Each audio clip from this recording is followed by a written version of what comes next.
এ পর্যায়ে আপনাদের সম্মুখে সংক্ষেপে আলোচনা নিয়ে আসছেন professor doctor Mohammad Rahiuddin sir, chairman Islamic studies বিভাগ, জগন্নাথ বিশ্ববিদ্যালয়।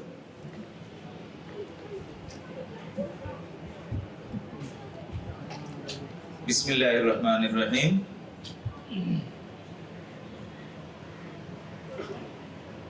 ওরিয়েন্টালিজম ও ইসলাম শীর্ষক গ্রন্থ, যে গ্রন্থটি ডক্টর মোহাম্মদ সাদিক হুসেন রচনা করেছেন, Bangladesh Islamic law research and legal aid সেন্টারের উদ্যোগে যেটি প্রকাশিত হতে যাচ্ছে। আজকের এই প্রকাশনা অনুষ্ঠানে উপস্থিত সম্মানিত প্রধান অতিথি, গণপ্রজাতন্ত্রী বাংলাদেশ সরকারের মাননীয় ধর্ম বিষয়ক উপদেষ্টা ডক্টর আফম খালিদ হুসাইন, অন্যান্য অতিথিবৃন্দ এবং সম্মানিত সুধীবৃন্দ, আমি প্রথমেই কৃতজ্ঞতা জানাই ডক্টর মোহাম্মদ সাদিক হুসাইনের প্রতি, যিনি বর্তমান সময়ের প্রেক্ষাপটে আমাদের সকলের জন্য অপরিহার্য এবং প্রয়োজনীয় একটি গ্রন্থ ওরিয়েন্টালিজমের উপরে রচনা করেছেন। এবং আমি কৃতজ্ঞতা এবং ধন্যবাদ জানাতে চাই Bangladesh Islamic law research and legal aid centre কর্তৃপক্ষকে,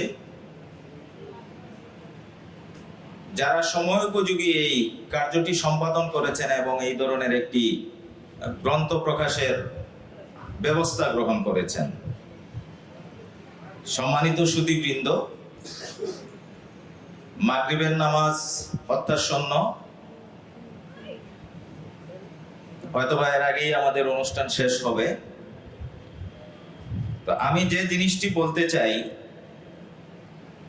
আল্লাহ রাব্বুল আলামিন বলেছেন ইন্নাদ-দীনা ইনদাল্লাহিল ইসলাম। আল্লাহ রাব্বুল আলামিনের নিকট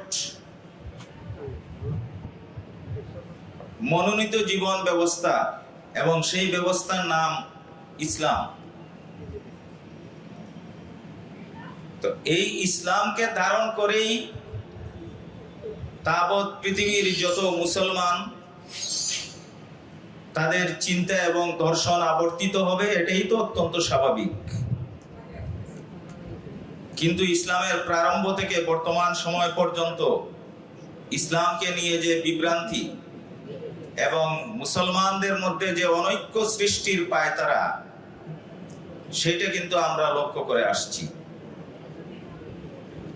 এই ধরনেরই একটি প্রক্রিয়া, সেটি হলো ওরিয়েন্টালিজম, প্রাচ্যবাদ। এক কথায় যেটি বলতে হয় সেটি হলো যে পাশ্চাত্য পণ্ডিতের বা পণ্ডিতদের দৃষ্টিকোণ থেকে প্রাচ্যকে বিবেচনার যে প্রচেষ্টা, সেটাই কিন্তু ওরিয়েন্টালিজম। এবং এই ক্ষেত্রে এখানে ইসলামকে নিয়ে তাদের যে চিন্তা চেতনা এবং তাদের যে দর্শন, সেই দর্শনটি নিয়েই এখানে মূলত এই গ্রন্থে আলোচনা করা হয়েছে।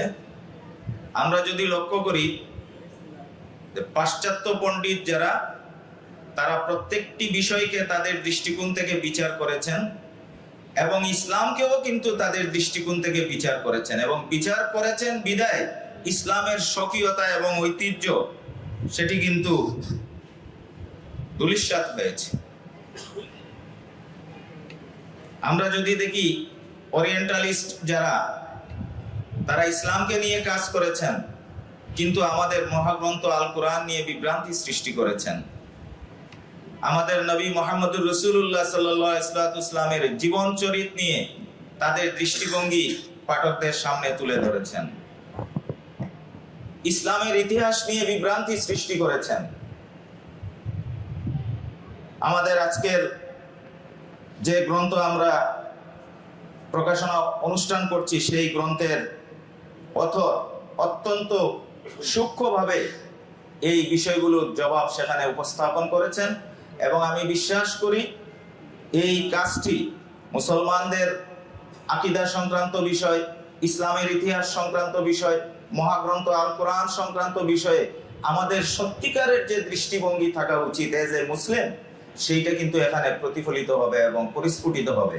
এবং এই কাজটি করার জন্য আমি Bangladesh Islamic law research and legal aid সেন্টারকে আন্তরিক মোবারকবাদ জানাই। আর সর্বশেষ আরেকটি কথা বলতে চাই, সেটি হলো Bangladesh Islamic law research and legal aid centre, তার উদ্যোগে একটি গবেষণা পত্রিকা বের হয়। আমার দেখা অনুযায়ী, আমি ইসলামিক স্টাডিজের চেয়ারম্যান, আমি নির্দ্বিধায় বলতে পারি যে বাংলাদেশের যে কয়টি ইসলামী গবেষণা পত্রিকা আছে তার মধ্যে সবচেয়ে রিচ এবং তথ্যবহুল পত্রিকা সেটি হলো ইসলামী আইন ও বিচার পত্রিকা। কিন্তু দুর্ভাগ্যজনক হলেও সত্য, বাংলাদেশেও কিন্তু এই যে ওরিয়েন্টালিজমের যে কালো থাবা, ওরিয়েন্টালিস্ট যারা, তাদের যে কালো থাবা, সেটাও কিন্তু এখানে প্রসারিত আছে। আমি কিছুদিন পূর্বে আর্টস ফ্যাকাল্টির ডিনের দায়িত্বে নিয়োজিত ছিলাম এবং ডিনস ফোরামের প্রেসিডেন্ট ছিলাম।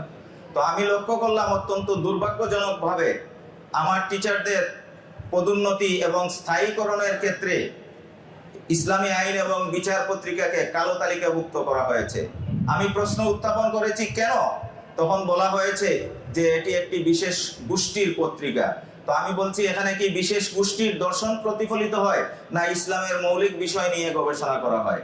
এবং আমি ফাইট করে আলহামদুলিল্লাহ আমি বিজয় অর্জন করেছি এবং ইসলামিক আইন এবং বিচার যে গবেষণা পত্রিকা আছে সেটি এখন আমাদের বিশ্ববিদ্যালয়ে সেটি অত্যন্ত গ্রহণযোগ্য একটি পত্রিকা এবং সেই পত্রিকার গবেষণা প্রবন্ধ আমার শিক্ষকদের স্থায়ীকরণ এবং পদোন্নতির ক্ষেত্রে সেটা বিবেচিত হয়। তো রন্ধ্রে রন্ধ্রে এই যে ওরিয়েন্টালিস্ট যারা, তাদের তৎপরতাকে আমাদের রুখে দিতে হবে এবং মাননীয় ধর্ম উপদেষ্টা এখানে আছেন, আমি ওনার দৃষ্টি আকর্ষণ করব যে এখন সবকিছুর ঊর্ধ্বে উঠে আমাদের যে একমাত্র গবেষণা যে প্রতিষ্ঠান আছে ইসলামিক ফাউন্ডেশনের পত্রিকাটাও যাতে তথ্যবহুল হয় এবং রিচ হয়, সেদিকে আপনি লক্ষ্য রাখবেন।